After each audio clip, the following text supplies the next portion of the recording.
Here we are again. I'm Jeff Schwartz, and this is our April 2025 shop update video. Let's go see what we got going on this month. This 1,000 horsepower Elephant powered 70 Charger is still waiting to get in the upholstery shop. We hope to have that happen pretty soon, and then we'll move on to the next phase in the project. On the 78 Mercedes, the key fob was defective and we're waiting for a new one to arrive. Now that the weather has cleared and we've washed off the roads a bit, we got just a little more dialing in to go, and then it'll be off to the customer. We did do some photos on this, and we'll let you know where those will end up in the near future. And assembly is continuing on this lime green Dodge Challenger. We're doing some mods to the rear valance to make it fit a little bit better, and obviously we've got taillights in there, and we're going to be continuing the assembly process. Yes, my Triumph project runs.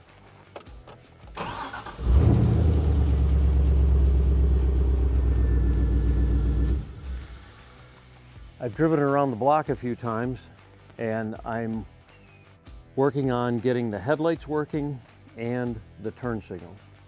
Everything else is pretty much ready to go. I've got replacement seat covers going on the seats right now. I just sandblasted the seat frames recently and painted them, and it looks like I've got like a mouse nest that was underneath the seat here that I got to clean out and throw new carpeting in. So I should get this one out of here probably in the next week or so. Hallelujah, the engine builder finally got the small block Chevy done for this 55. And yes, it's already been installed. So we're continuing the assembly process on this, and we hope to be taking this for a rip around the block pretty soon. As I mentioned in a previous video, we had a little engine problem with this one, and we had a defect in the Whipple supercharger with an internal coolant leak. But anyway, it ended up making some noise while we were just cruising down the street in front of the shop gently, and I don't know exactly the root cause, but the engine builder took care of it, and it's all back in the car now. And I believe we're pretty much waiting to get the interior done now.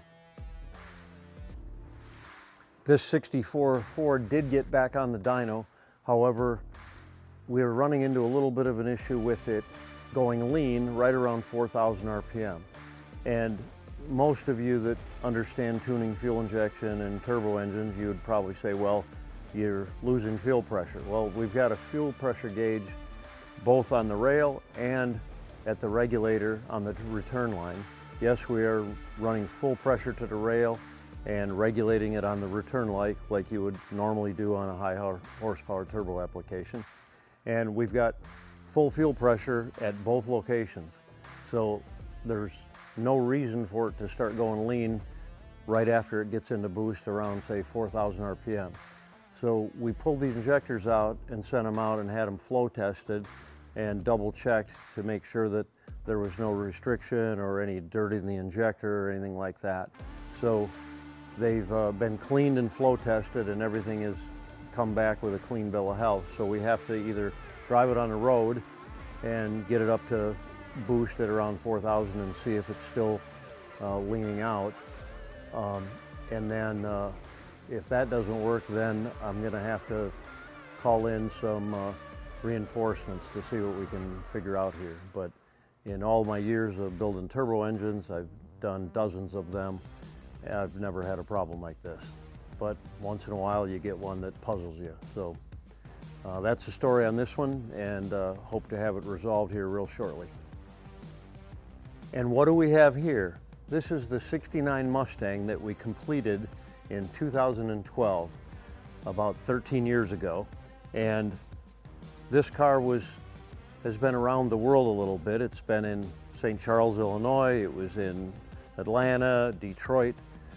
Anyway, we recently picked it up in Detroit, and it come back for a little bit of maintenance. It's been sitting for a while and hasn't been driven. So the tires are like half flat and it's quite dirty. So we're gonna clean it up, get the battery charged up, probably do some routine maintenance on it and get it back to the customer so he can enjoy it this summer driving around the Detroit area.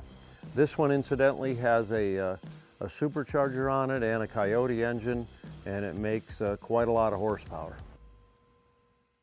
All the fabrication work is now done on this Monza wide body that we built, and it's going to be going to the owner's brother to get bodywork and paint done on it, and then it'll be coming back and we'll finish up the final assembly, wire the car, and get the interior done. This is the '58 Ford truck that you may have seen in previous videos. We've been working on rust repair here and there. We ended up getting some different body parts for it, doors and fenders and stuff, and then upon further review, the new stuff didn't look any better than the old stuff, so it's been quite a challenge to get all the rust repair done on this. So we're back on it again. We've been working on it as the customer's budget allows. So we're doing the cab repair now, and hopefully we can finish that up. And we've got a G-Machine chassis sitting right there, all powder coated, waiting for this to get permanently mounted to it. And this 1,000 horsepower 632 powered 55 Chevy, we've been working on fitting all the little trim pieces and bumpers and so forth. This is an important step when you're building a car, because you may have replaced rusted components and done rust repair, and reproduction parts have been fitted, and you're trying to make sure that everything fits properly before you go to the paint and body phase. Nothing is more disastrous than you assume that a taillight opening is on a reproduction part is proper, and then you paint the car and go to put the taillight in and it doesn't fit. So we're fitting all the trim just to make sure that everything is correct on here. Most of this car is all original metal, so there shouldn't be too much problem, but nevertheless, we always got to double check that. And it's getting very near the bodywork and paint phase. This is the '69 Roadrunner project with the Ray Barton dual quad Hemi. We pulled the chassis out because there was a few areas we needed to weld that were not accessible with the chassis in it. So we're going to put it back on the chassis, and then this will go into the body and paint phase of the project. And then once that's done, we do the final assembly and interior. What we've got here is a new project, 1966 Corvette, and it came from another shop. The owner wasn't real happy with the progress that's been done over the several years that it's been there. So we took on the project, and we're going to get it knocked out for him so that he can start enjoying the car sooner than later. We'll have more details on it in the next video. We've talked about this 60s AMC Rebel previously, and I mentioned that we were fitting the chassis and then it was going to go off to the customer. However, the customer was happy with the work we did, and he decided to have us go a little further on the project. So we've now fabricated the headers, and we're going to get going doing the exhaust, and we've installed the steering column and connected the steering. So it's going a little further along before we ship it to the customer. I'm not sure where we're going to end up, but I presume if we're doing work and the customer's happy, he'll have us keep rolling on it for a while. Another Challenger project. Well, not really. You may have seen this one before in a previous video several months back. This Challenger is going to be an all-wheel drive Challenger with a Hellcat engine. We're not quite sure if it's going to be supercharged or twin turbocharged. You know, we're fully capable of doing either method, but a lot of it has to do with the packaging and the front end, because this is going to be all-wheel drive. So we've got to consider all of those things, and the Hellcat engine with the blower on top is quite large, and we have a transfer case to contend with for the front wheel drive of this. So we're not quite sure yet on the engine configuration, but it will be a Hellcat engine, and we have the chassis engineered, and we will start fabricating that real soon. We just wanted to get the car disassembled so we could do a few more 3D scans of some areas so that we could finalize the the design and get going on fabricating the chassis. So I expect to see more progress on this project in the next month's video. We've had a lot of flashy colors on chassis coming through lately, bright blues and this beautiful bright copper here. This is a 66 Impala, incidentally.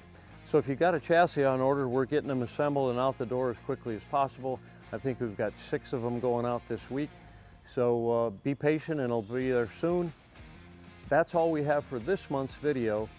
Be sure and hit that subscribe button and we'll see you next month. Thanks for watching.